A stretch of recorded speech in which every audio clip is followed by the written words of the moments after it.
people call it the presidential brief long stay abroad. So people have been talking about it all this while. It is no news that the President of the Republic has been abroad for a private trip or stay abroad for about 2 months plus. And so there have been so many outings. So we shall be looking at that on the topic President Paul Biya's brief long stay abroad, understanding the consistent inconsistency in public reactions. Then we shall get to another one if you have time. We shall look at the consistent flood in our towns and cities over decades, which has been killing and displacing so many Cameroonians. So what analysis do we have on that, and what solutions? We shall be looking at that. You know, recently in Limbe, at least 3 people died, and so many were injured and so many displaced. We saw the Minister of Secondary Education coming under the canopy of her NGO to Limbe to condole with the victims. So we shall also look at that. At this time, dear viewers, let us know the gentlemen we have on the set tonight. We want to say that you are our first panelist because you shall have to participate tonight to discuss on this topic. At this time, dear viewers, let us welcome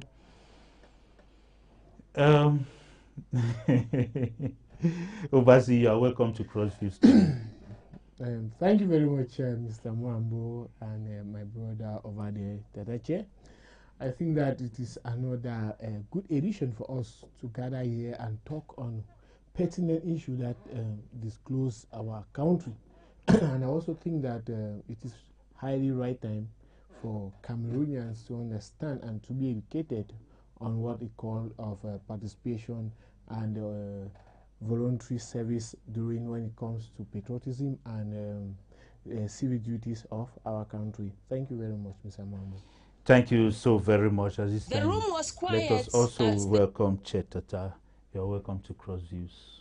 Good evening, Mula Mwambo. Yes. Good evening to all our viewers. It's a renewed pleasure on my part to be on set this esteemed platform to talk about salient issues that continue or affect Cameroonians in one way or the other. We've come a very long way. The years have spent, and there is still much ahead. Well, for many, there's expectation for the appointment of a vice president, following the enactment of that into law, following the March session or so of Parliament. Now, we have the President of the Republic that has been out for over 60 days, and there's been a lot of discourse, and expectations have been going higher. We've had lots of appointments, be them in the military, here and there. It appears there's a lot of work. In fact, I think last 2 weeks or thereabout, assistant SDOs and DOs were appointed across the national territory. That's just to say, talking on that. That's just to say that's just to say a lot has been happening, and Cameroonians will definitely be looking forward to much more. Today we also saw the beginning of the end for the very Reverend Dr.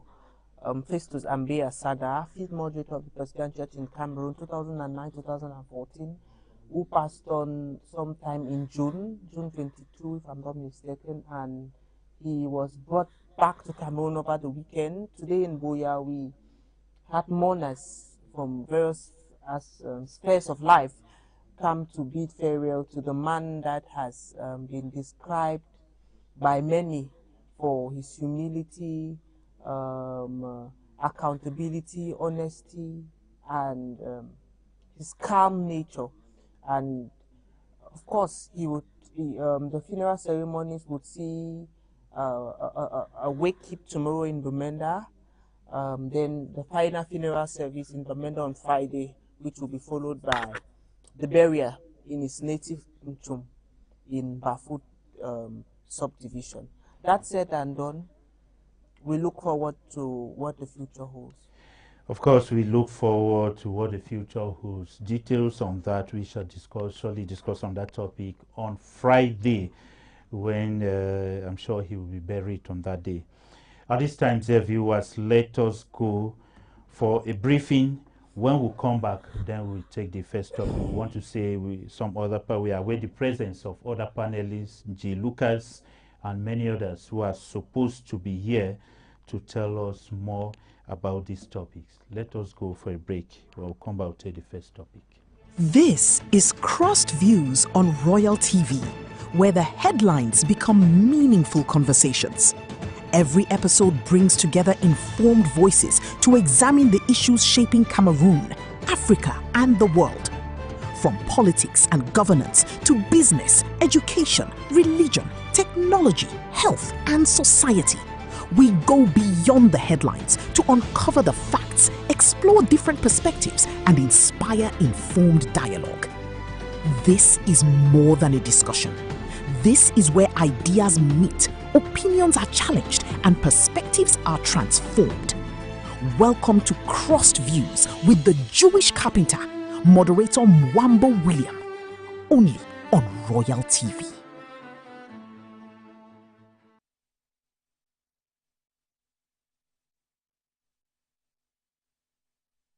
This is Crossed Views on Royal TV, where the headlines become meaningful conversations.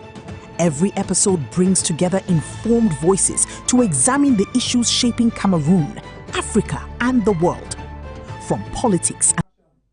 Welcome back. Thank you for not touching the dial. Thank you for being faithful. At this time, let us look at the eminent municipal and parliamentary elections that we expect. We call it eminent because we know it has to hold. Let us look at voters' registration that ends this August. What reality on ground? At this time, I want to apologize that we invited people who were supposed to come and give us some statistics here. They have not yet reached here. So we'll just be discussing on that. First of all, let me start with say, have you registered? Mr. Wambo, thank you very much for that. I think that it is an opportunity for me as a civil society activist and a politician to blow the air about voters' apathy and the registration. I think that it's a civic duty for everybody to register and to have your voter's card. Your voter's card is a semi-passport and ID card for you to participate and to in the development of a country and a community. And the years back, we have been seeing us on field, seeing how to gather a lot of people to go to the elecam and to see that they should register. I myself am a #1 holder of my voter's card, and I think that it has also helped Cameroonians, educated Cameroonians, because there are some Cameroonians who are refusing that they don't want to have voter's card because they already know who is going to win.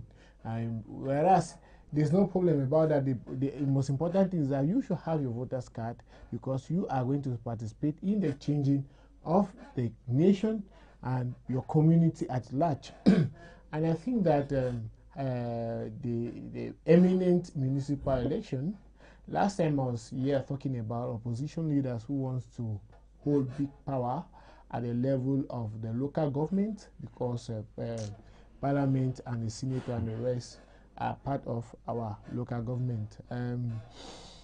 It is now, it is never, and I think that opposition party have to start mobilizing themselves.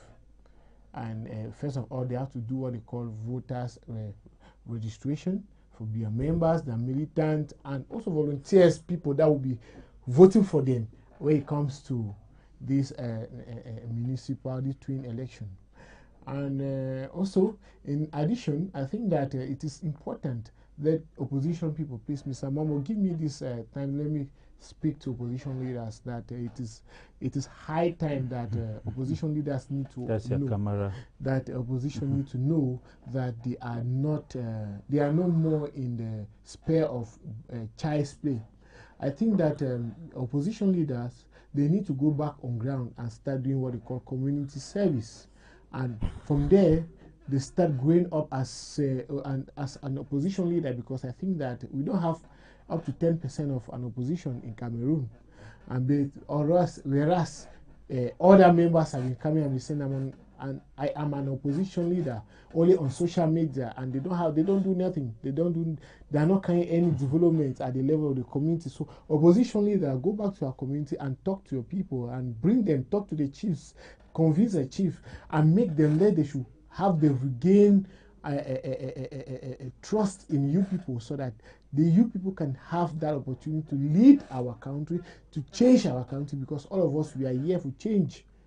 I think that is what we are fighting for. So the eminent registration and the eminent municipal election, the twin election, I think that it has to be already 90% already done by some opposition leader. I want to give the challenge to opposition leader that if there's only one borehole that you have made, it is already 100% for you to win. If you have created schools, you have created jobs opportunity as an opposition leader, as an opposition party, you only have 100+% that you are going to win any election. Yeah, so I think that is how opposition leaders in Cameroon needs to be. Then the second part is that opposition leaders and party, they have to do what they call a joint coalition to fight for the development of our country, of our nation, of our communities. And I think that in that light, our country is going to grow well. Yeah, I think in that light, our country is going to grow well, Mr. Mwambo. I'm telling you that because there are a lot of things that, there are lapses that the opposition people have not been taking into consideration. Yeah. Okay, at this time, let us also get, but you did not answer my question, whether you've registered or not. In my word, I was saying that I am the #1 person. Let me show you. Okay, then it's okay. We are not here for, because the viewers, we just have, let me say, about 2 weeks to make sure that you must have registered. Otherwise, at the end of the month, you shouldn't regret. Let me come now to Chetata. Maybe the viewers who want to know, you are here talking about this, whether you've registered or not, or are you still below age? I am well registered and ready for the elections. Let me share with you 2 experiences I had. Number 1, I don't know which comes before the other, but let me take this. We were about 5 journalists or slightly above that, and we're engaging in a conversation that was during the presidential elections. Then, well, I would say it as it is. A politician approached us. That was in Mountain Hotel, and somehow we're just talking, and then he asked a question: how many of you have voters card? And you'd be shocked. Not up to half. Yes, you'd be shocked. Not up to half had voters card. You see, so sometimes we even come on media and we talk about, say, preaching virtue, practicing vice. Yes. There are lots of people, they would sing hallelujah about elections, but they do not have voters card. We saw those who were aspirants to the 2025 presidential election. Some of them, when in the required documents, they did not even have voters card. It means even they were not eligible to even vote themselves. So if they were to have 1 vote in that election, if at all they managed to sail through, that was to be themselves, they would end up having none. Yeah. This is to say that we have a real problem. Now, where does this lead? It links to another problem, because these things delayed. On the day of elections, some, for one reason or another, had not revised my, what they call it, the registers, or whatever. So my poll happened to have been downtown, around St. Therese, actually in St. Therese, while I had transferred and I stayed, because I don't have voters card maybe a year earlier or so, but I now stayed in the Cocoa Membia. That was then anyway. And so I was at the polling station at about 10 o'clock or slightly above that. Don't ask me how I even got there. Remember, our movement has stalled on that day, so yeah. it was so difficult. Imagine from Likoko Membia Right to down St. to Therese. yes. And I got there 10, 11. They're still trying to dodge chairs. So voting had not started in my hall. And it was almost 11. I had to go back. By the way, I was also on the field reporting as a journalist, so I had to reach out to other polling centers, and things ended the way they ended. This is just one scenario. So at 10, when I think it starts at 8 a.m., 2 hours later, we still have no signs of it being done. I don't know if that poll finally went operational, because actually our names were posted on the door and we saw the ballot box, but nothing had, the activity had not started. This is just one. Let's not talk about aspects where people feel that elections have been rigged, their votes do not count. Let's not even go there, because this also affects voter registration. Yeah, okay. We must be clear about that, because the question so many people ask is, if I vote, what changes? Since when they born me, I don't vote. What has changed? And these are not just things which we can push under the carpet, because people are there that they've participated in elections in this country for decades. They were the ones on the streets of Bamenda, on the across the national territory in the 90s. Suffer don't finish, and to today, whether that suffer don't finish or never finish, but the point I'm trying to make is, when people feel that their votes, their choices do not count, this affects the way they give an appraisal of or they engage in the electoral process, be it acquisition of cards. Some people even go and register, but they don't go and collect the cards, so on and so forth. Again, we need to have follow-up. We are 2 weeks, almost 2-3 weeks to the end of the electoral, the closure of the electoral registers. Why has the delegate not taken the media? I'm talking at the local level. Tell us that during this period, so and so registration, we're encouraging people to meet up, because we think that we still have a potential of registering maybe 1,000 in Boya, for example, between now and the close of August. Because we live in a society where people do not really have choices. People's choices are informed by the majority. That's why you saw in the last presidential elections, some people did not really like the popular opposition candidate, but because they saw the crowd behind him, they ran with him. So that is the kind of political system we are in. So if these figures are announced in the last 2-3 months, we've registered so and so thousand, that's already encouragement. That's a boost for more people to feel, okay, if others are engaging, it means that probably some change is coming. There is something that those people know that I don't know. So to be on the safe side, let me arm myself ahead. Well, now, there's something which we must understand about having access registered on the electoral registers. It's about, they say luck is when opportunity meets preparation. So we are hoping that one day we'd have elections carried out free and fair, but you cannot be hoping without you being armed should that kind of elections take place. I meet you.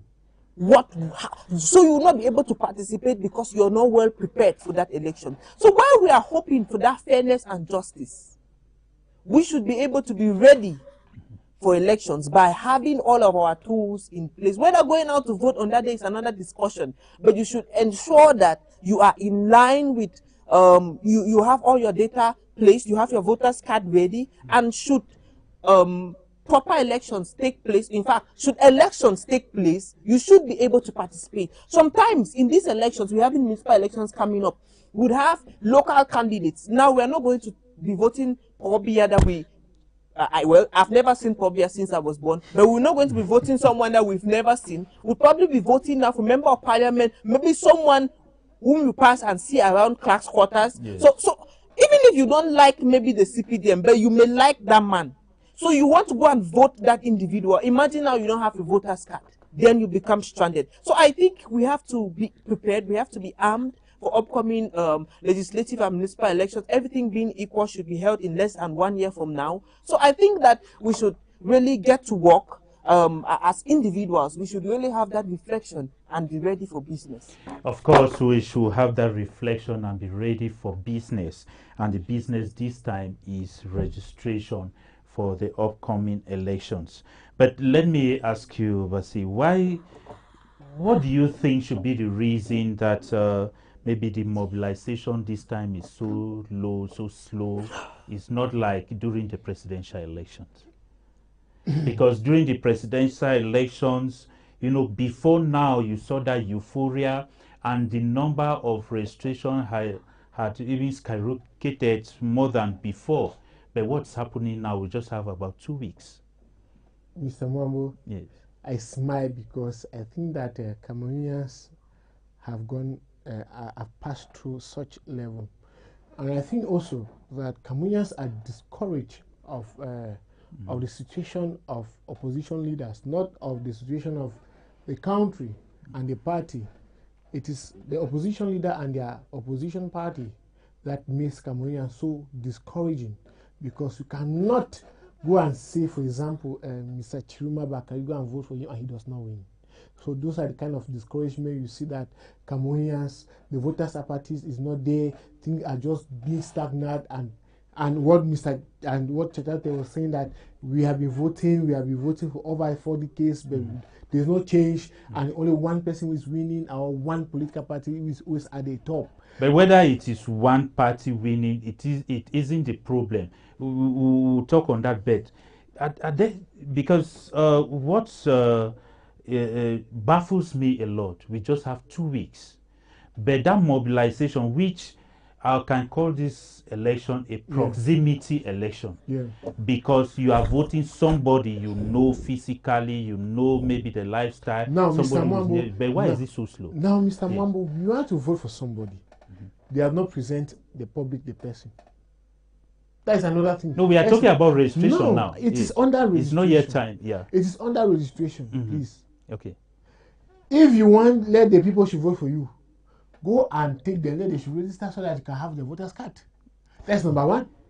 Because if you and your director, your campaign director, people are moving and registering people, you're going to know that, hey, this man that is registering us is a very good man, is a very good lady, and it is ready to take this social and so position at the level of the local government. But should that be the push for citizens to register? That you must know who is going in for? Is it not is it first of all not your maybe responsibility for your country, first of all, to register? Then, after knowing the candidates, at that time you take your decision. Mr. Mwambo, let me tell you a short experience. In 2018, when I was doing voters registration at the level of Elekam, I had two volunteers who asked, what is this man's opinion? What is his aim? I just heard it through the crowd, and what is his aim? Does he want to go in for election? Or is he fighting for a position level? But you see, so these are the type of things we have to already know. So if the candidate, but I was doing this because it was as a civil society activist and my organization and the rest, and I explained to them that no, we are not out for political position. We are out because we want to have you have your card and the rest. So why all this? Because you see, population, citizens, I'll be asking, this man that is taking us to go and have electoral card, why? What is his aim? What is our aim? Is he trying to come and give us again sardine and bread so that we should come and... So these are the type of voters apathy that citizens have, that they don't want to go and have a voters card, and people are already discouraged because there's no development in the community. For example, you want to go and have a voters card to go and vote a mayor, there's no road, no light. But does that not motivate you more to know that, okay, any mayor or any municipal councillor who has been doing voters... I'm asking the question. Don't you think that if I am in a community, my councillor or the mayor or the member of parliament is not working, that should push me to register to vote and put another person? Now, let me say it. That the important thing is there. The important thing is that having your voter's card is already a civil right. That is number one. So they don't force you. It is obliged for you. And if you are in a community where there is a lot of royal development, it is for you to have your voter's card, and that you have to you have to see that those people who are in charge in the community, the community leaders, they should come in and see that things can change for the community. That is why I've been saying so, because it's like we don't understand what we call voters registration. Yeah, okay, let me come now to that. I also want to ask you this question. Why do you think voters registration is not as booming like during the presidential election? Because during the presidential election, even 2 months to time, we saw even political parties, civil society, individual pushing, even election was going out even to places they have never gone, and people started appreciating election. But why do you think it's slow now? Again, I think it's misplaced priorities. Okay. Because for the last, this is my own personal appraisal of the situation, the last 4 decades and slightly above that, we've been trying the same thing. It hasn't worked, but we've kept on at it. Why do I say so? Cameroonians have been convinced that the only thing that matters in this country is presidential elections. So they would go all the way to drum for massive registration. They would go all the way to do all what can be done to make presidential elections have a lot of steam. But these other local elections, where parliamentary elections are not necessarily local, do not have that same aura. Why? Because we are in a state where there's a lot, we believe a lot in the president. And we forget that these other mechanisms of the state matter. Look at what happened in, I always go back to this example. I think it was in the mass session when the VPB was voted. I have often said here, and again I say, imagine that in parliament at that time, there were more than half the majority was the opposition. Do you think the VPV would have gone through? Of course not. It only went through because we have a parliament that is majority CPDM. So I think it's high time that the opposition changed the game.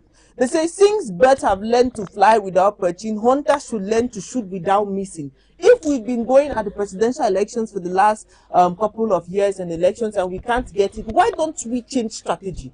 Why don't we target now these municipal elections? Yeah. Let's see how parliament will operate if it has a greater opposition majority.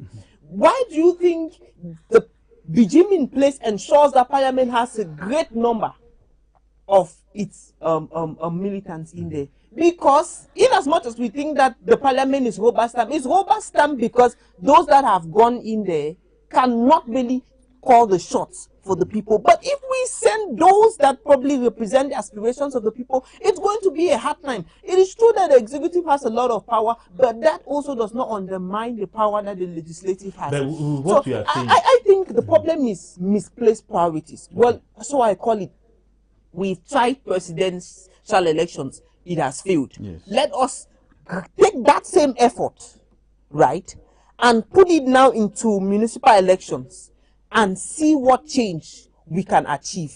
I think that this is where the problem is, because we think that municipal elections have no impact. And that is, municipal and legislative elections have no impact.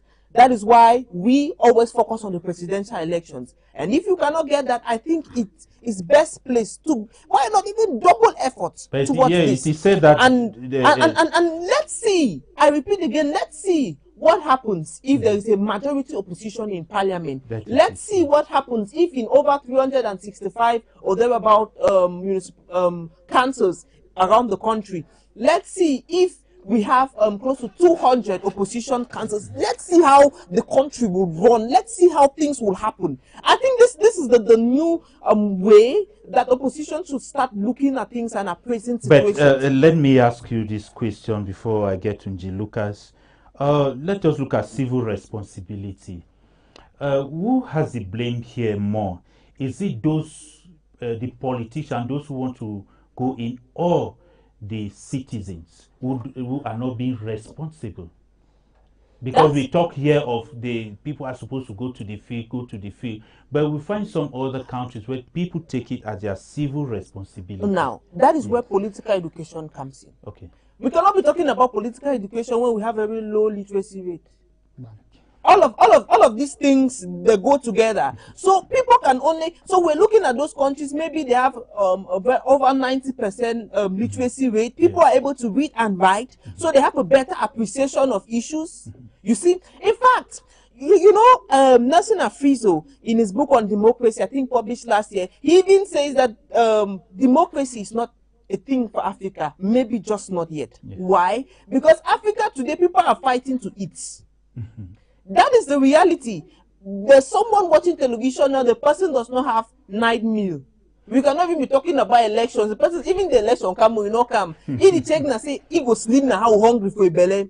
These are the realities I'm trying to point out, that we need to have other aspects so that we can have that level of political education. It is true that, and we also would encourage our political stakeholders and the civil society that I know G. Lucas represents, to go out there and educate the masses. But again, these things, like every other thing, it runs in a circles. It means if we have low an economy that is below standard, if we have a very an economy that is not faring so well, all of that affects people's appreciation of politics, because people, first of all, want to eat before they start thinking about who will be the mayor of Boya or who will be the MP. Okay, let me come at this time to Nji Lucas. You just came, welcome. At this time, the viewers who want to know, you coming here to talk about voters registration, whether you've registered. That cannot be a question with respect No, to it should that. be. I know you have registered, but the people should not expect you talking about when you have not registered. Maybe they need to know. I was a polling station chairperson during the last presidential elections, and such is not being done. Okay. If you are but not the viewers did not know. The viewers did not know if you were a polling head. Okay. At this time now, I've asked about 3 questions, but I want you to treat 2. Why the low mobilization compared to during the presidential election? And well, look at civil responsibility. Should Cameroonians have the blame for not knowing their responsibility, or those politicians who are going in not mobilizing? So why the low registration? First of all, why the low mobilization compared to presidential? It is imperative for viewers to understand that he who calls the shot is not the person you call politician, because everyone is involved in it. Okay. And the person who controls the system is the electorate. Okay. Of course, you should not forget, if we are talking about the laws that we have today in place, they were made by people who were elected by a group of people to make these laws. Yeah. So these are the bosses. These are the bosses. The boss in this case is the electorate. But I think the electorate is a bit obscured, because the electorate is operating with a lot of illusion with respect to the position they have. We have always assumed that the person you call politician is the person who has the power. Now, what is most important here is, how do we take the people from their houses who have not registered, or first-timers, to register, which is I think that is basically where your topic lies, because people registered during the presidential elections, and Elecam, according to its results early this year, they said there was an increase with respect to that. But I want to believe that on the eve, like we did notice last year, which was the presidential election, it is because there was a game changer in the field. And the game changer was Issa Chiroma Bakari. And many had loved his outings, and they saw someone whom they considered to be a veritable opponent to the incumbent. And so the fanfare was surrounded by this. and it triggered that dormant person to why not take part in it. So this year, those who registered last year, they are still registered. So looking at first timers, I want to believe that the elections that will be coming are not at the eve as such, because we are likely to have elections in the month of February next year, and as per the constitution, Elecam is going to close its lease on the 31st of this month, and it will be open again only on the 1st of January 2027. So we have January, which you should not be surprised. The eve to presidential elections of last year was considered to be the period that you may not register anymore, you know, because after that 31st, you couldn't register because the elections were in October. Yes. So I want to believe that what we call the low turnout, I think it's based on where we are, because if you went to the Elecam's registrar, the registrar will tell you that they have received more people. So in their register, they have people who have registered. Given what you are saying, they have been having, but now between last presidential election and now, we let's say hundreds and thousands of people who were underage must have reached that registration age, and so we expect that mobilization also. Then secondly, you know, talking of, if I'm not mistaken, during the presidential elections we had just about, is it 5 million? Over 8 point. No, sorry, those who voted were just about 3. No, we had 4 point something okay, million Cameroonians. Then those who now registered, we had 8.6. Okay, so now if you look at it, if you look at a country, we are talking of about 30 million Cameroonians.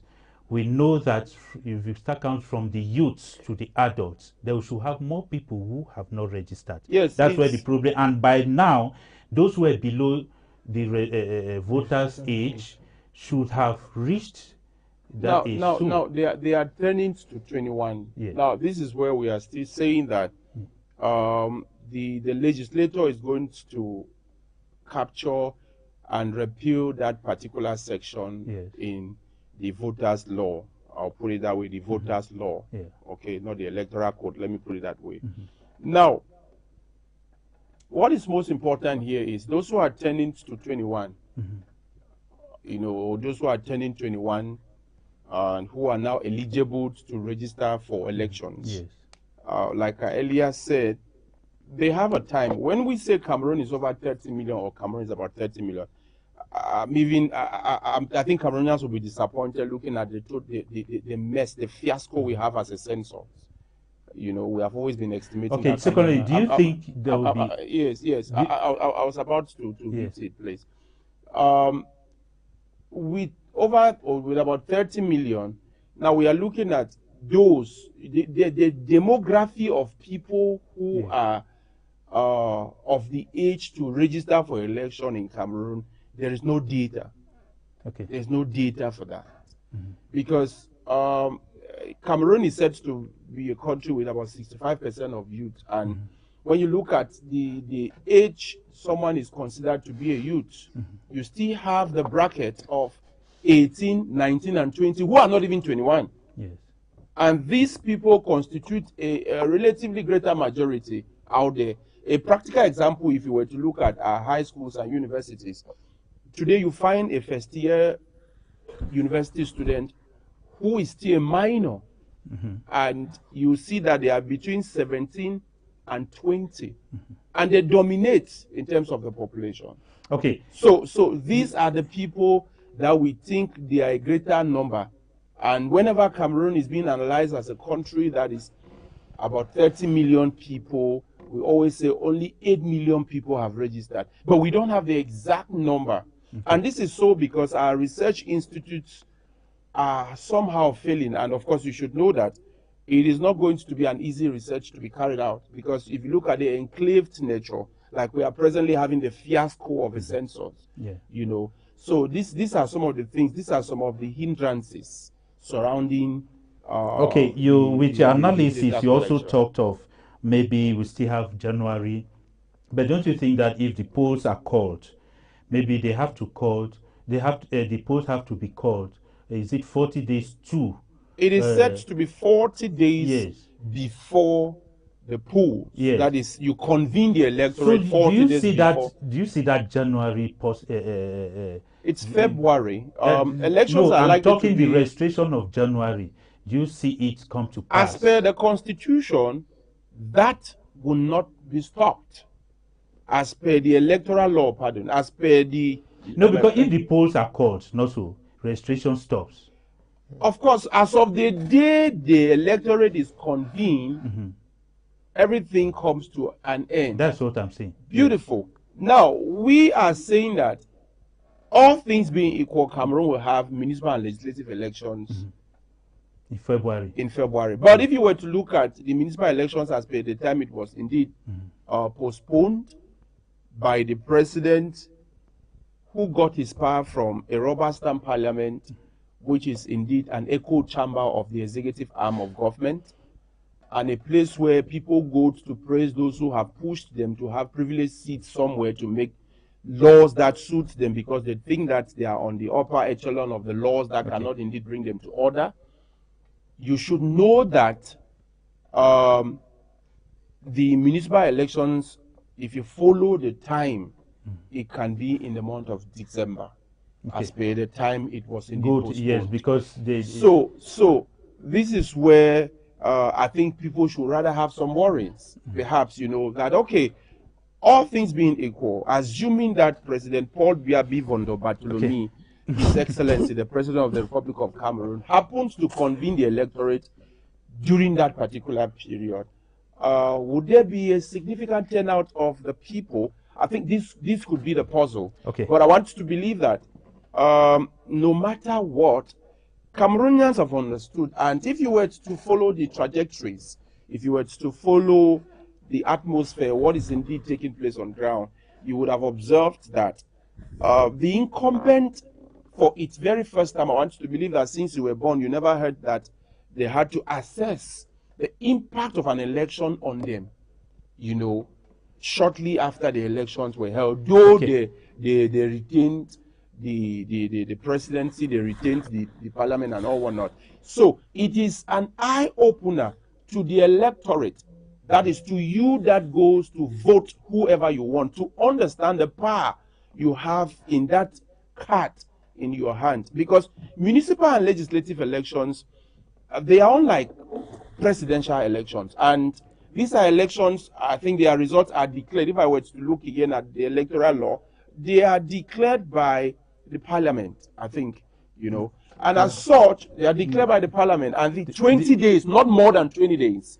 And if they have to be declared by the parliament, if I got it right, not more than 20 days. You mean the result of the proclamation of the Constitutional Council? Not the Constitutional Council, the High Court. Which one are you talking of? Where the result or the what I'm saying here, what I'm saying here is that the power that the electorate has for municipal and legislative elections, they are not part of the elections that can easily, be clouded by uncertainties. Okay. And as such, they should not relent. They should not think that we went into this. I brought in the issue of the incumbent party that sought to assess the impact, the negative impact. Of course, you should not forget that the Minister of Secondary Education, Professor Nalova Lyonga, during her last sitting, of course, she made known to the people of FACO, because she is the permanent head to the delegation in FACO, that it is a moment for them not to take things lightly, because they observe how it happened in 2025. Of course. So the electorate is the boss. It's unfortunate that the electorate does not understand how to situate the bossy nature that he possesses. Let me use this qualifier, and how he can indeed use it to get the result he wants. Okay, dear viewers, it is just to tell you that you surely you shouldn't depend on the January registration, because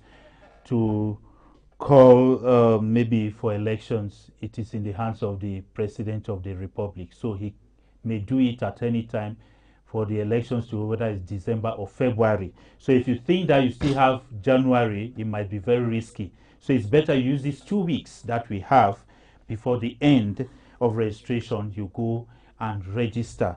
We shall be discussing on this till the end of registration. So let us have maybe your last words on this topic, since we'll always be discussing. It's a very interesting topic. Yeah. And this is part of the voter education. Okay. This is part of the sensitization. As we Yeah, keep talking about it, we gain clarity on several aspects. But one thing which I think is very important, we should not procrastinate. Okay. I think if you can register in these next 3 weeks, it's same as registering in January. So what's stopping you now? I think if we have this time, because you see, with what has been happening, let me call them, people are studying the situation. People are studying these elections. Why have they been postponed from whenever they were till now? There, 1 or 2 are being set. So you'd have to be ready. Yeah. Because at any time, just like Christians say Jesus is coming back soon, it may come like a thief in the night, and then you start saying, oh, I was thinking that, I thought that. So but those who have been following politics in Cameroon will know that when you start seeing CPZ and mobilizing, you get so you understand that because I should say this again, all these postponed elections, they knew. Yeah. They knew. They even hinted their close aides. So no mind. Election, no who ya. When the civil society of G. Lucas, they're going, election this February, this thing. Those guys already knew the elections would not hold. Yeah. And they told their close aides that no mind. They already call for your own day. Say that thing, they don't push and go for fun. So once you see them mobilizing, you need to understand that they already have the spanner is in the woods, and the results will be forthcoming. So we also have to be reading the handwriting on the wall. Okay, let's go to the next topic, where we'll also discuss briefly on NEET. We have been discussing, and we'll continue to be discussing on this, because Cameroonians, some of them say they're in mourning because they don't know where their father is. Some say so. Some say their father has been missing for a very long time, the father of the country, President Paul Biya. So we shall be looking at President Paul Biya's brief long stay abroad in court, understanding the consistent inconsistency in public reaction, that is also in court, the consistent inconsistency. So many outings as far as this is concerned. President Paul Biya outing. Let us first of all have this report. After this report, then we come and take the topic. Across Cameroon, the question is growing louder: who is minding the house? For more than 2 months, the head of state has been out of the country. In that time, decrees have been signed and appointments made, yet the nation has not heard a public address. There has been no word on the direction of the country or on the challenges facing the people. The silence at the top is now being felt at the bottom. On governance, the cracks are clear. 6 ministerial positions remain vacant. Some ministers have held office for over 2 decades. Major projects have been abandoned. Corruption investigations go nowhere, and key institutions have stalled. The Higher Judicial Council has not met in 6 years, leaving 5 batches of ENAM-trained magistrates waiting. This paralysis is mirrored in the economy. The cost of living keeps rising. Unemployment is up. Thousands of graduates are doing menial jobs. Professionals and young people are leaving for opportunities abroad. Yet, even as our human capital drains away, we keep returning to Bretton Woods institutions for support. Our basic services are also under strain. There are persistent shortages of electricity and healthcare. In our cities, people live with uncollected rubbish and overflowing drains. When disasters strike, poor planning is blamed, but lives are still lost. This is worsened by a crisis of security and cohesion. Killings and kidnappings continue in the northwest and southwest southwest regions. A decade-long conflict remains unresolved. We are also seeing a rise in hate speech, drug abuse, alcoholism, and gender-based violence. The fabric that holds us together is tearing. It is in this context that the silence from the presidency becomes dangerous. Diplomats and Cameroonians at home and abroad are asking, who is in charge? Who is governing? When leadership goes quiet amid such decay, silence ceases to be neutrality. It becomes policy. A nation cannot be run by decrees alone. It is run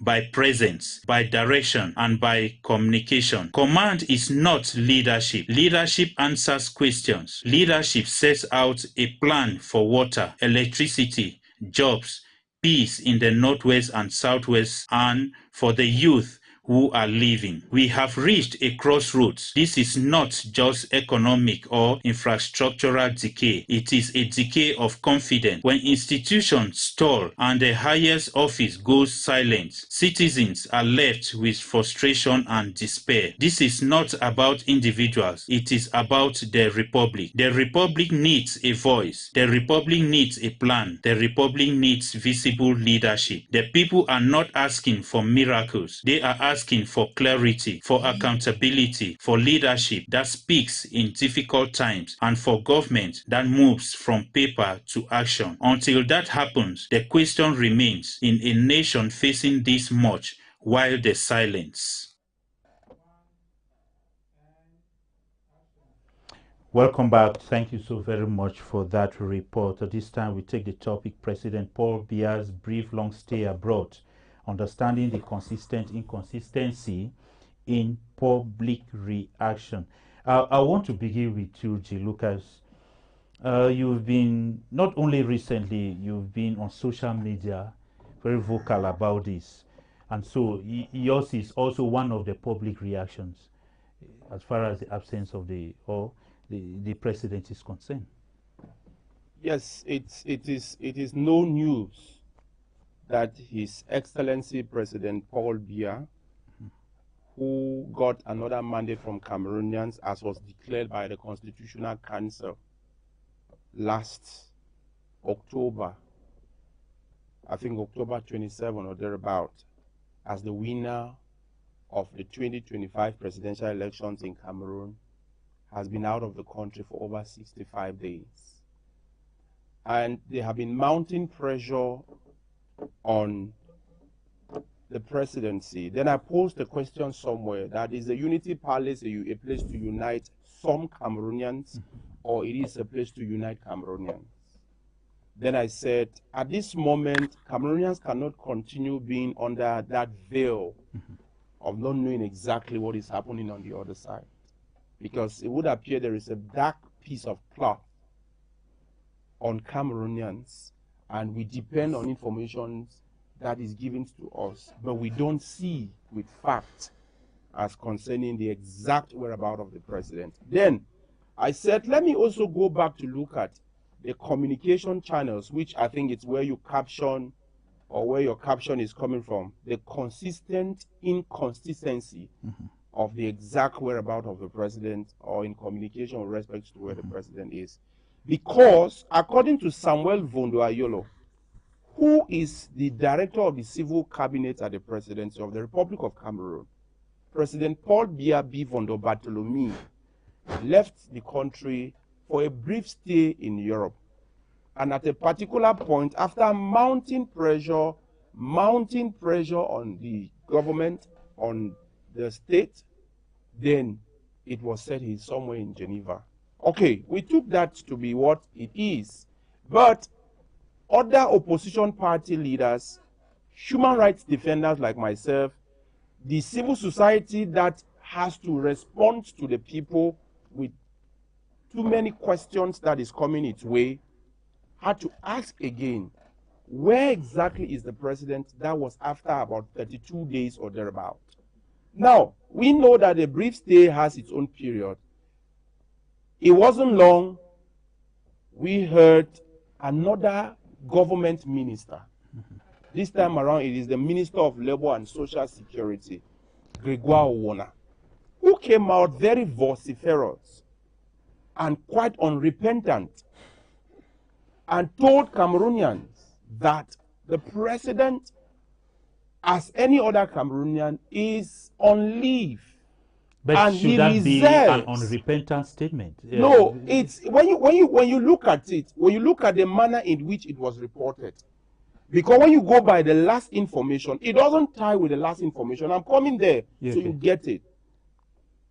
That as like any other Cameroonian who is a labor to the country deserves a annual leave, and as such, His Excellency President Paul Biya is on annual leave, and his leave could be up to 80 days. That is what Grigor Wona told us. Then we said, okay, we are cool with that. Then he said, for the first time, that the president is a servant to the country, and that he too deserves such leave as per the labor code. Then, before I even proceed, I posed the question that how much is the salary of this employee of the people? Because till date, since I was born, I've been to Kumbawata to see something. I've returned to Boya. I've gone to Njonji in Moya to see something. I've gone to Ndongo in Moliko to see something. I never saw exactly where it was written as per the exact salary of the president. And I took it as it is. It wasn't long. The government spokesperson, the Minister of Communication, Minister René Emmanuel Sadi, did not just speak as René Emmanuel Sadi. Yes.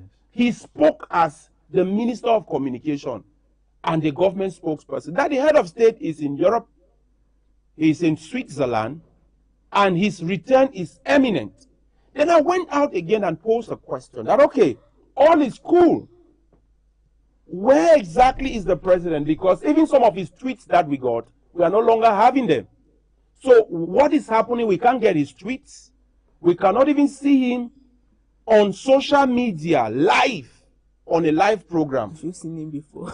We have not seen him, you know. Then this is where it becomes quite inconsistent, and the discrepancy raised a lot of questions in the process, because Cameroonians got to ask questions as to, are you sure the decree that appointed 5 generals and that retired 1 general is coming from his table? Because no matter what happens, as much as power could be delegated to someone to carry out the functions of the president, then it wasn't long. The minister delegate at the Ministry of Justice, Jean Didier Momo, came out and had his own turn with regards to this. These are all ministers of the same country, but we do not have coherence in terms of their information.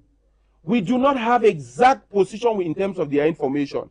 So it would appear if a camp is privileged to a particular information, it gives it to Cameroonians the way they see it.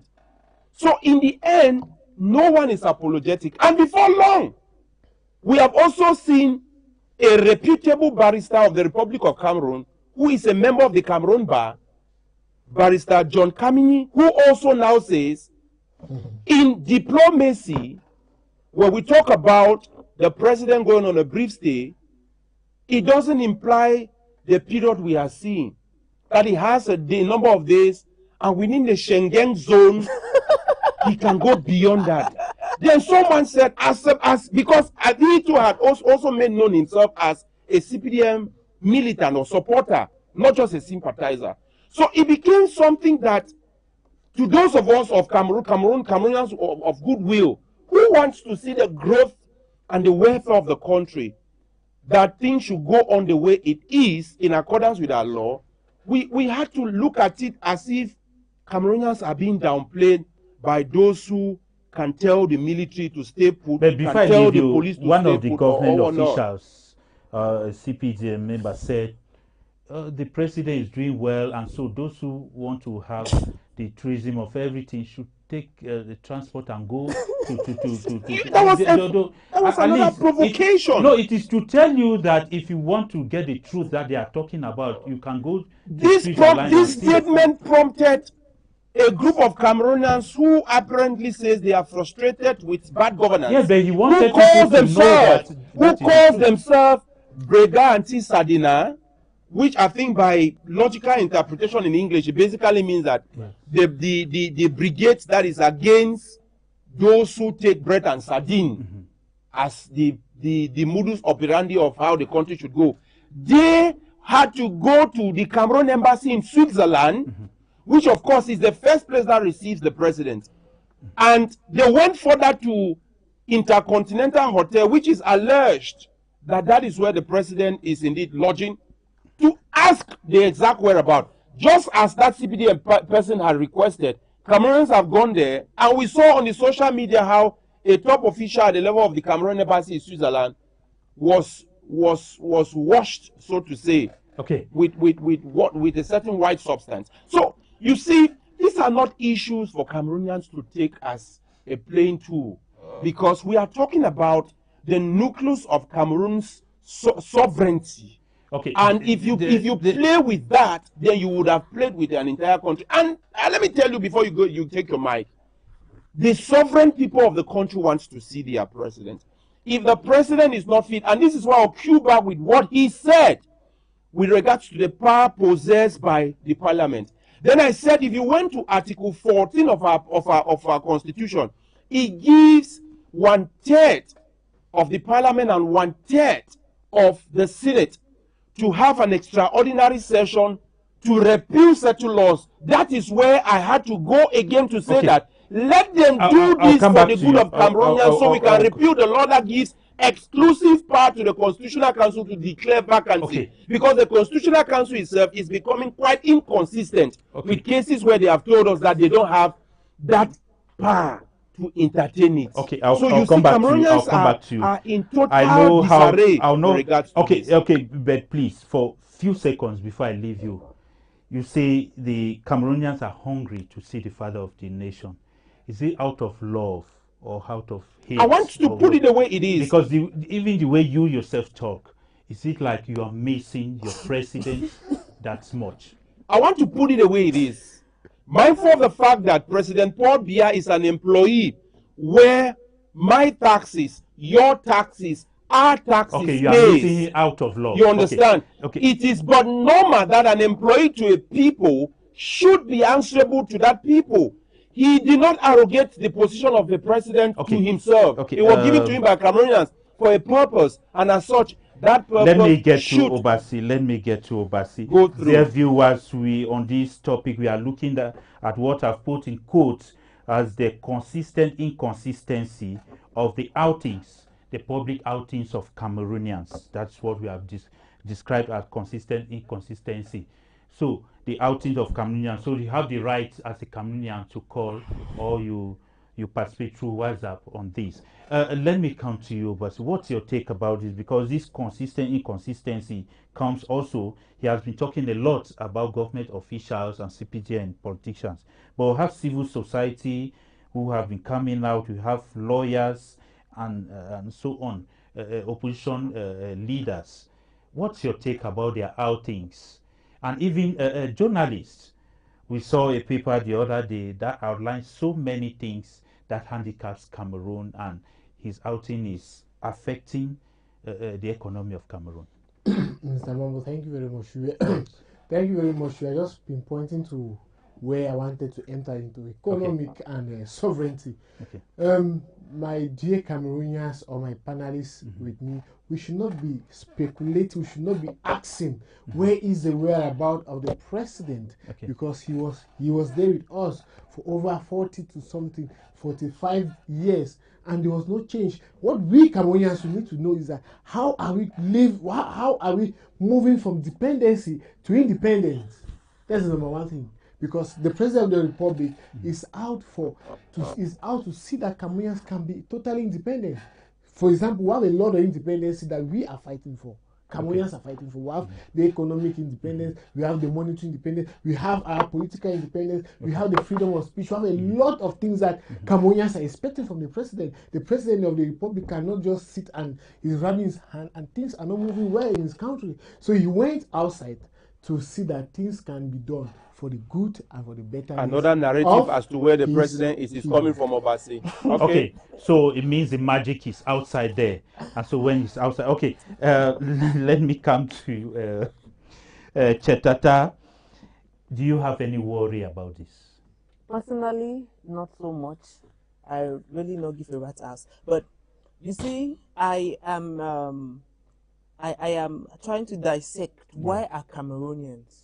Okay. Why do they want to see Paul Biya? You know, that's a question that's been on my mind. Okay. And is it really like you said? Is it because they love him? Well, not so much. It's because of the realities they are faced with. Okay. Well, like it said, he's the symbol of national unity. He's the symbol of peace. He's a symbol of development, and you name it. Cameroonians, there was a wave of hate speech. These are the issues that bother Cameroonians. Yeah. Nobody is addressing it. Goes under the carpet. These things, people go on roads that have not been mended. Broken roads. The other day I was seeing videos from Menchum. No roads leading Menchum and the subdivisions in Menchum. It's completely cut out. Yeah. You need to see the narrow part, the muddy stretches that vehicles have to transport both goods and services to those areas. That is why they want to see Paul Biya.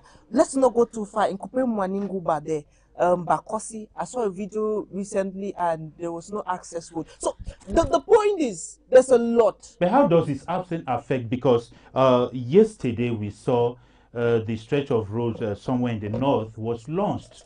That I think more than 20 kilometers of road has to be tarred. But he's out of the country, things are moving. So I think those are old women favors. Those are we see appointments. Those are fireside stories. You see, Cameroonians, well, for the longest time we've known that, like they say, the government machinery works slowly but surely. These roads that were launched were roads that were first of all awarded.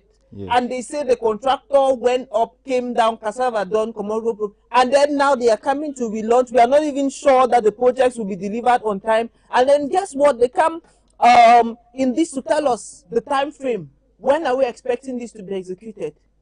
Hear what they tell you in the days ahead. I remember when the Minister of Public Health came down to the reference hospital below the Buya Central Market that was supposed to relaunch. Yes. You know, the day he was coming, some two boys, they went around the site, took blocks, and they were just making as if they were building for it to seem as if work has commenced on that side. And during the interview, he was asked, but how soon should the population of Buya expect to see or receive this hospital? We have people traveling out of the region for medical care and the like. And there was no definite answer. I had to ask the question again, and he still will narrowly escape. This is just to say it's not about launching projects. We've heard a lot of things. Has the Limbe Gypsy Port not been launched? Did we not have people marching on the streets of Limbe carrying big banners, extending motions of support? Are we talking about the smart city? Or Mondoni? We have a lot of these projects. Is it the Tico International Airport? We have, these are things that people have marched and fired in motions of support, but they still not materialized. The Pope went to Bamenda, the airport functioned for a few hours. After that, all the equipment were transported back to where they came from. And well, they say there's insecurity. I don't know how the Pope came. That's a story for another day.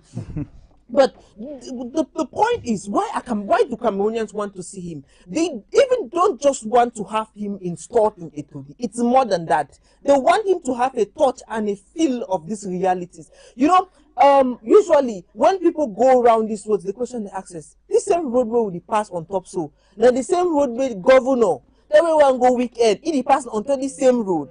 And then you hear someone say, it pass on top the same, but a motor, that is shocked and they find, so you need to really feel up. So these are the realities. People want someone that is on the ground, someone that is able to feel, someone that is able to travel, is able to inspect, someone that is not just ruling and enclosed to be seen twice or thrice a year. They want someone that comes on the ground and walks with them, that sees that realities, that is in touch. The President of the Republic has been in the country. When he's in the country, for decades, he has not been moving. The ministers have been moving, the directors have been moving. Now, what difference is there with his absence? Now, what difference is there with his absence? You see, that is why I said I don't even give a rat's ass if he was in or out, because it practically makes no difference. If he was in the state house, he would still not go out anywhere. He would still not comment, even if the whole Mount Fakor erupted and swept all of us, he will still not comment, because that has been his way of governance. So whether he's in or out, he basically, we've always known him to speak through those decrees that he has continued, well, allegedly to sign from Switzerland. So that's why I'm saying that. But what really the population is crying for, it's not really that they want to see him. They want to feel the impact of what was termed greatness and hope. Remember this Saturday, they say greatness and hope. Young women and women and youths. We are 6 months down the line or a little bit above that. But the outings we are talking about the public outings we have described as consistent inconsistency. They are talking about seeing him and giving the impression that because he's not in the country, things are not moving. But we see the same even when he were here. You know, you see the ministers who were moving while he was in the country, they are still moving. Wait, we see the directors, I think we should not mix up things. We should not mix up things. Yes. We should not take mobility for progress. Okay. People have been dancing up and down since from Adam. Good. They have been moving. Yes. To be moving from one region to another, traveling, oh, we are launching this project, it doesn't mean the country is moving any forward. Now, what shows that the country is moving? It means the public outings make no what shows that the country is moving? Statistics. Okay. Tell us. This year we started on these indices. Now the GDP, I'm not an economist, has gone from this to this. We had so and so level of unemployment. We've been able to conquer it at this level. This is the progress we're talking about. We're not talking about people dancing, moving. Has he not been saying this in his speeches? The parliament's not been. Before I even comment on what he comes to say in the speeches, you see sometimes people are even moving because of the benefits that come with it, the allowances, so they have to keep busy. By the way, when we talk about these appraisers does not only mean increase. Now that increase at what rate? You get? The question is at what rate? Yes, 2 people have been employed, but out of how many? How is this compared to the unemployment level? You see, this is that appraisal we want to have. It's not just that, obviously things are changing as days are going by, but at what rate? That is where the crux of the matter is. And I think this is where Cameroonians want to see a change. This is where Cameroonians want to see an improvement. This is where the woman in the market wants to see her income move from this to that. Okay. Thank you so very much. Let me come back to G. Lucas, because as I said, we'll be discussing on these 3 topics continuously until if we look at these things of all these people, the civil society, the politicians, the government officials, and so on. There is a paper just like the Guardian Post talks of the nation in decay, if I'm right, the nation in decay.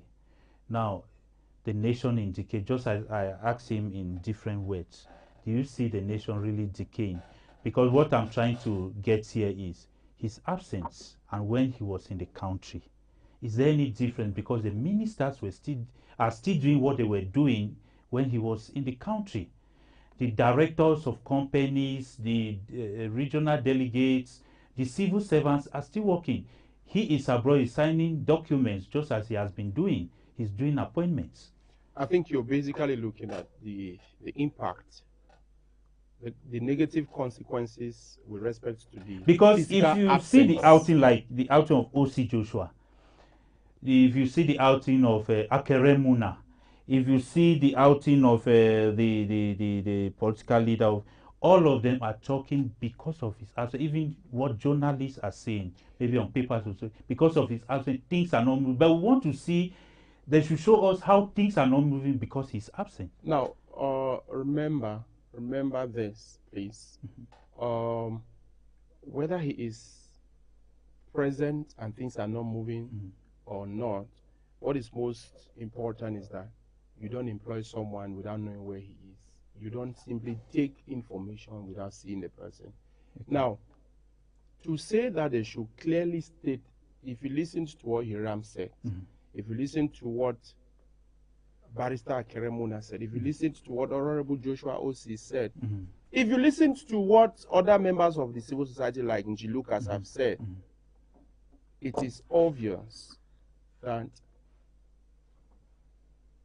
the fact that the information that came from the government was not harmonized. Everyone had his or her own direction. Okay. It tells you of how terrible it is inside. And this is where the Guardian Post was inspired. And I want you to believe that they did not just say it because they wanted to give you good caption. They did a succinct report on that. They explained to Cameroonians the level at which we are. But wait, now, before you continue, you say their outings are not. Don't you think that they spoke according to their various positions they are holding? Like the Minister of Labour, he talked as somebody who supervises civil service or who looks at the labor code and so on. Please, basic organizational principles will tell me and you that there is a channel of communication. Okay. And the communication, no matter whoever is communicating, it ties to the first information. Okay. So we should not even go to that. So when you look at the reason why it is captioned as the country in decay or the country is decaying, you need to know exactly what is happening in this country. See, in 2022, besides the call that I want for the president to be there, to do his job, we observe even in the African-US summit that signs of deficiency were put forward by the president himself, where he wondered who were the audiences, where he asked who were the caliber of people. So imagine the advantage others are taking behind that. And for the political leaders who are asking the whereabouts of the president, it is to ascertain his incapacity. It is to ascertain if, just if, he is alive, if he is incapacitated, so that that void to have an active president who should be moving with progress, not mobility without progress, like Tata said. Look at somebody not alive, somebody who is incapacitated can sign decrees. You don't get it. I said, just so if. I did not say incapacitated. But the proofs are there. We have seen decrees that have been signed. Take note. Cameroonians, like I asked somewhere, that are we under siege? Because we had what never happened in Cameroon. A general was retired. Yes. And on the social media, it was reported that the general resisted his retirement and requested to have a phone call with the president or to see the president. Okay. Then Minister Joseph Betty Asomo, the minister delegate at the presidency in charge of defense, came out with another decree that outlined conditions under which that general will be retired. But if you look at the general who was retired before that general, we had no such conditions. You get that aspect of decay. So we are not insensitive, and we should not be insensitive. We should be able to understand what is happening by the symptoms. Okay. And the symptoms are what you get, what you receive. And when you analyze that further, you will realize that at this juncture, for the fact that the higher judicial council had been convened, but the person to chair it to see that some of the magistrates who went overboard and those who had left Enam should be appointed to their respective duty posts, they are not there. Do you know the number of Cameroonians as such? And if you were a business person who wants to invest in Cameroon, no matter how they will lure you and cajole you and tell you all sweet talks or you are sweet talk to see that you come and invest in Cameroon, you would ask questions that Cameroon is politically uncertain. Cameroon is not politically stable because no country in the world in this modern democracy would sit for over 65 days without its president. Cameroon is a semi-presidential system. Okay. And it suffices for Cameroonians to understand that in a semi-presidential system, do you know that in Cameroon we have more decrees than more laws that have been made from the parliament? Because even laws that are made from the parliament, one thing is bound, there must be a decree to outline how the law will function. Okay. So when you look at the situation, you look at the essence for the call to ascertain the exact whereabouts and the condition of the president, so that if there is a void, if there is vacancy, it should be declared to Cameroonians. These are the perspective you hear these politicians will talk about. Okay, I'll come So back to you. it is but obvious that if you listen to what Barrister Akeremuna wrote, read it clearly, you get it very clear. Follow what Hiram said, you get it very clear. Look at what Axon Mike is saying, Barrister Dr. Axon Mike Kumba is saying. So these are things that the world needs to understand, that at this moment, Tata cannot go to the US to convince a certain business tycoon to come and invest in the country. Because that person will be asking you, it is like I'm telling you to come and invest in an area where you see that there is infighting. And no matter how people put it, you still see the elements of the infighting. So we are not demanding for the exact whereabouts and the present condition of the president. And Cameroon is a very blessed country. Do you know that Cameroon is the only country where its president has never been reported to have been hospitalized? And Cameroon is the only country that blessed with that. Is in conflict, but we eat well and drink well. Okay, so thank you so very much. I'll come back to you. Dear viewers, we are cutting this topic short because there are topics we've been discussing about, but we'll take other angles and we'll still be coming back to this topic. But I still have a few questions that I wish each of you handle in highest 1 minute 30 seconds. Then we'll go to the next topic. You know, we usually treat one topic, highest two, but for today, I just want us to come back to these topics that we're having, because even the papers have been talking a lot about it. I have 3 questions, which they are really cumbersome questions, but let me look. The questions I have is, if we look at our topic, it talk of the inconsistency of the public outings. So if you see all these public outings, as people have been talking, is it consistent or very inconsistent? I think you started touching. Yes, I'll start with you. Then secondly, we shall look at if we have the next president, is he going to be the best? The way Cameroonians are having their outings, is he going to be the best? Or in other words, do Cameroonians just need a different president no matter what, even if the next president will take them into the deep sea? Okay, let me begin with you. Yes. Consistency in outing. Consistency in outing. It doesn't make you incompetent. Okay. As you was trying to say, it shows that the consistency of outing. It will check in 2000. I would like to make a brief comparison. Yeah. We had the longest stay of the president of the republic in 2004. where the whole anti where they created they call anti-Sagina. Okay. That is when you see that it's to tell you that the president of the republic, His Excellency President Paul Biya, he's not going out because he wants to go and sleep and rest or dance in the yacht in the deep sea of Switzerland, or because there is well protected or whatsoever. He goes there for more of diplomatic works. For example, Cameroon has. Well, let me try to. There is a limit of where a nation becomes developed when you see that or a nation is underdeveloped.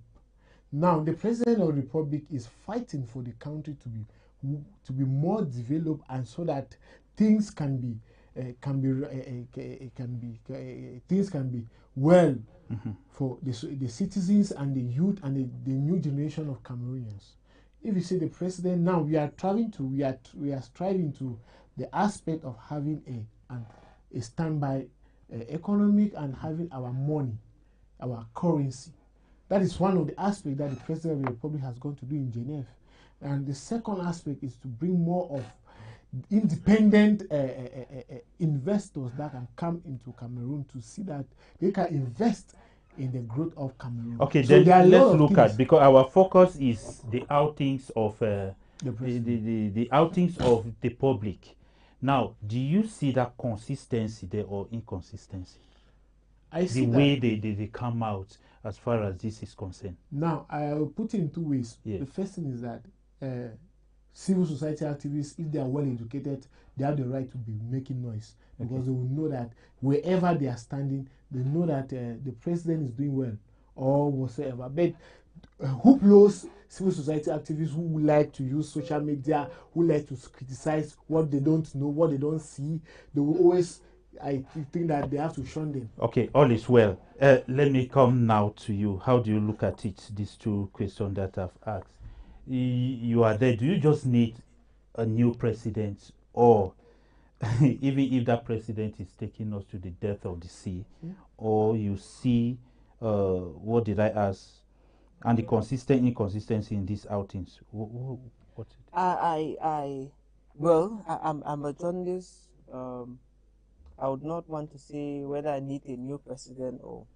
Okay, if you look at these outings, is it the way people express themselves? Is it like they don't need a new president? Or I think there's been a lot to go with in recent developments. And one thing which I read from all that is happening is the state really seems to have no point to prove to Cameroonians. The state seems to have no point to prove to Cameroonians. Why do I say so?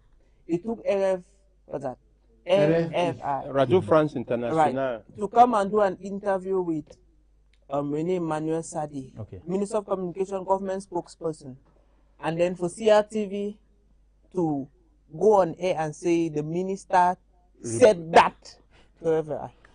And Cameroon Tribune carries it on front page and tells us that the minister was talking to another media outlet, an international media outlet. It appears that the actual people that they were addressing, they are not even Cameroonians. They are telling now that the diplomatic space, they're telling the rest of the world that everything is well in Cameroon. For Cameroonians already know, I assume, because that's why they don't engage even the state media. They go for the international media. At home, everybody's already okay. Everything is moving on fine, so they need now to tell the rest of the world that everything. So when you look at this communication pattern, we've come a long way. There was about this same time last year or 2 years ago, a certain minister came out to say, commenting on the president's health is a taboo. And that same individual, maybe 2 years back, he said, is it cher compatriot, dear Cameroonians, it is forbidden for any person to use that phrase. The phrase, in quote, has been copyrighted by the president of the republic, and he is the only one that can address Cameroonians as my dear compatriots, no other individual. I think it's more like a drama in the classroom. Cameroonians, for the longest time possible, have been taken for granted, and that we have to accept. Because after 60 days, the question has been, and so what? Please let it not be that I'm cutting you. It's just that I don't want to. I want to just follow in line with what you're saying. As a journalist, because I've been following up other journalists and other panelists. You now, as a journalist, do you have a problem that the government spokesman had to attend to Radio France International rather than local radios I or do. local media? I do. Like I say, I don't know the coverage of this international radio in Cameroon per se, compared to probably even the state media. That is to say that the state it does not even trust its own media outlet to carry this information out. CRTV has about 3 or 4 or whatever number of channels. That's just to tell you how much is being pumped in yearly into be Cameroon Tribune, Cameroon Insider. There is Nyanga. In fact, Sopecam has a fleet of publications. Then we go to television. There are so many of them. All of that taxpayers' money. Yet the government still does not trust them, and they have to go for. I think it reflects a broader concern in our ecosystem, in our localities. We see, we're talking here about Elekam. Elekam would probably not inform the local press, right? Yeah. They would prefer to go leave local radio stations that would be able to reach out to people in Mamu, reach out to people in Monde, reach out to people in Mautu, and you name it. They would leave those media outlets that are accessible, are closer to the people, and they will take a very big chunk of money and go and pay the one that broadcast from Yaoundé, just so that those that appointed them will be pleased. I remember, well, sorry, I have to say this anyway. It's someone, one of the public institutions in the Southwest. She, I should not have disclosed the gender. The person, the person there was a job vacancy in that institution, and the person would not engage local radio stations in the Southwest, in Boya, to inform the masses. They would carry a chunk of money and go and give it to a certain program that beams from Yaoundé that probably does not have as much covering in the Southwest, like some certain radio stations, their morning shows and the rest. This is the reality we are facing. Local media have always been put on the back. Now, talking about this from a diplomatic standpoint, I think it just clearly reflects that Cameroonians have been taken for granted. It clearly means that the government feels that there is no need for clarity. Mind you, all of these reactions that have G. Lucas has enumerated, they all came in. First of all, the Minister of Communication, that was probably last month, his first reaction was on Jeune Afrique. Sorry if I don't pronounce it very well in French. When Jeune Afrique said the President of the Republic was hospitalized, the minister ran. No, that is not true. The President is fine, and the President, like every other human being, can have and here called Channel, that's how we say no, and everything went. The point I'm trying to make is it was always the international media that provoked these outings. The Minister of Communication did not deem it necessary that probably after 20 days, after 30 days, 40 days, Cameroonians even needed feedback. Obase will come and sit on set and tell us how the President is signing deals, signing this. See, if all of these, if at all, was communicated, then would have no point. But I think all of this is just speculation. No, but I'm particularly appalled. You know, there can be clear communication. If at all he's there signing deals, can we be updated as Cameroonians? But you have decrees. Can we be updated? Can we be updated as Cameroonians? We're talking about deals. Yes, I'm coming to you from him. And we were talking about deals here. That's what you were mentioning. I don't remember any decree on deals apart from the one that was to take a loan, or he was going to look for who give us a loan. Okay. That's by the way. As a journalist, I don't know. I just feel worried that I should ask you this question. Right. You know, not long ago, about concerning this outing of the president, you know, we got it that he had a malaise in the president's after the 20th May celebration. It came from a foreign outlet, Jeune Afrique. No. Now, so I wanted to connect to I wanted to connect to what you are saying. So, do this information, should we take them as true, when we do so? Well, now, I'd rather rely on the reaction from the government. Why was And there... the question, why is it that it's a foreign that gets... Why was there some sort of a calm? Then this media outlet says, boom. Then the government runs. It looks like they woke up from sleep. Let's go and clarify. No, that's not what is happening. Well, I mean, not what they call him. I think that would be a topic in the days ahead. This person has said, if we want to know the president's health, we should travel to Swiss. So I've Yes. not traveled to Swiss to know his health. Okay. However, if these people said something and then the government was fast to respond, then I'll simply say it's telling. Okay. G. Lucas, to end with this topic, we had two questions there. We're talking of the inconsistency of these outings. How do you see, is it consistent or inconsistent? Then, I mean the public outings. I think The second one there is, do Cameroonians with their outings, do they just need a new president? I think it's actually some kind of the same questions, because Yes. No, yes, that's why I'm going around with this question. These questions have been had. I think they have been answered.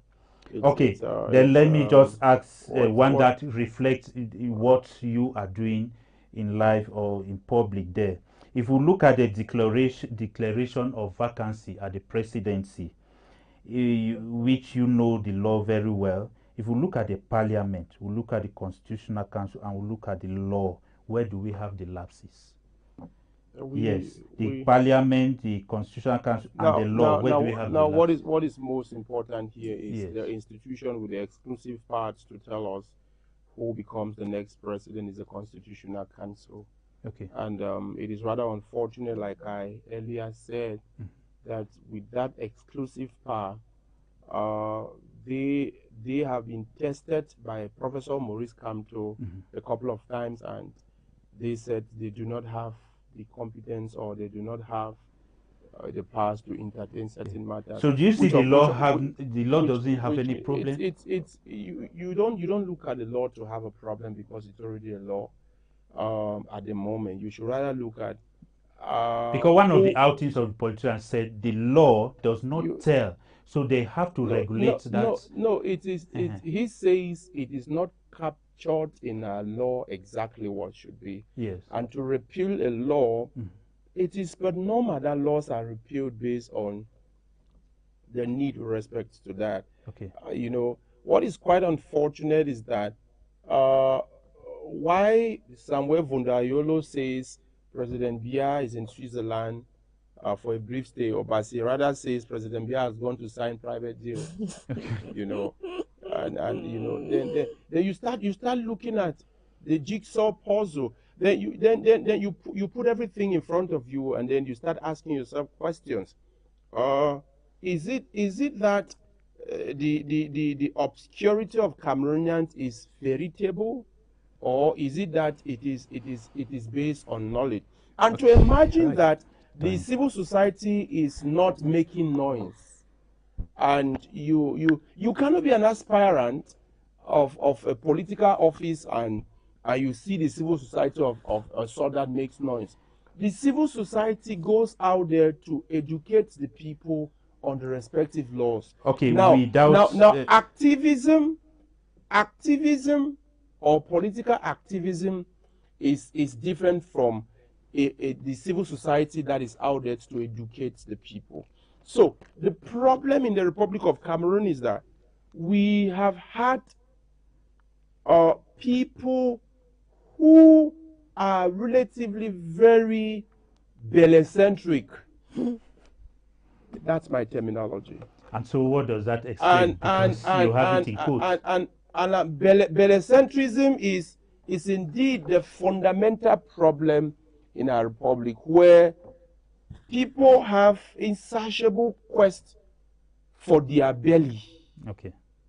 And this is where you would find even those we have entrusted certain laws into their hands to manage. It takes nothing.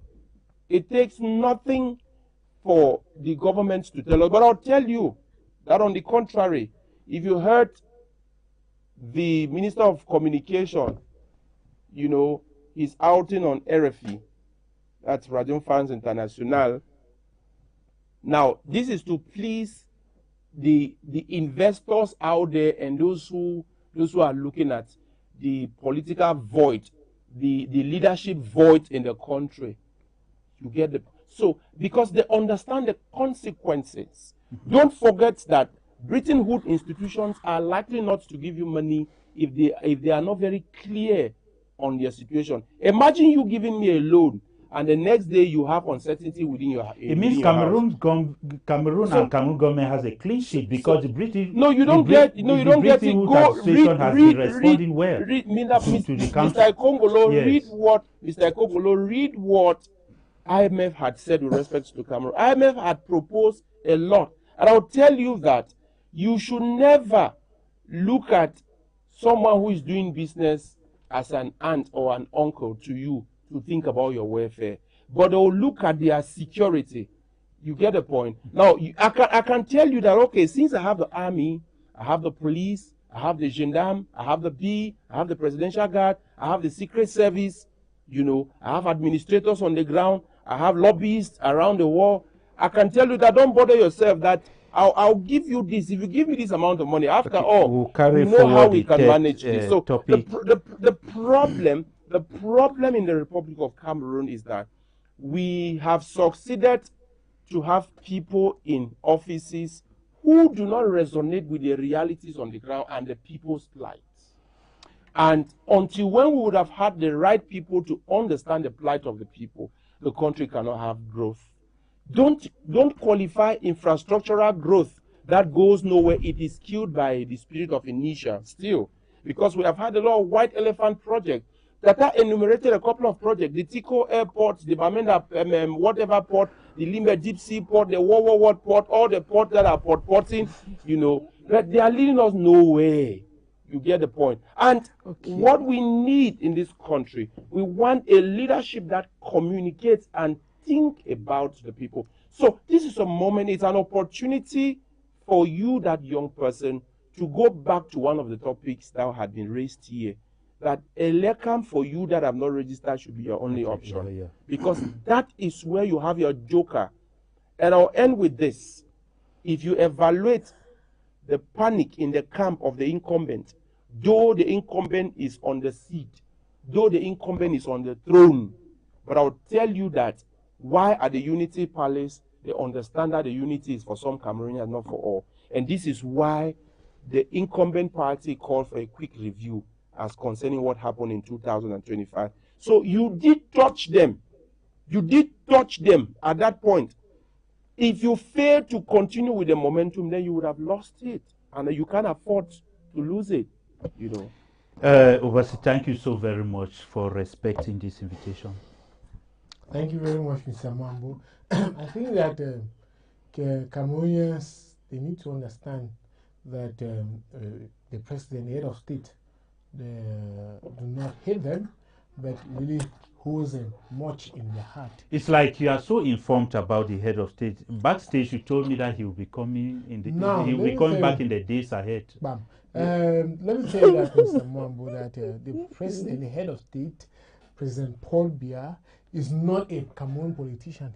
He is a Pan-African, and he knows more of geopolitics than us Cameroonians that we are discussing politics. So thank you. I think that it's a right time that all Cameroonians need to join behind him to praise him for. So we are ending. Can you assure Cameroonians, as you told me backstage, that in the days ahead we should await coming?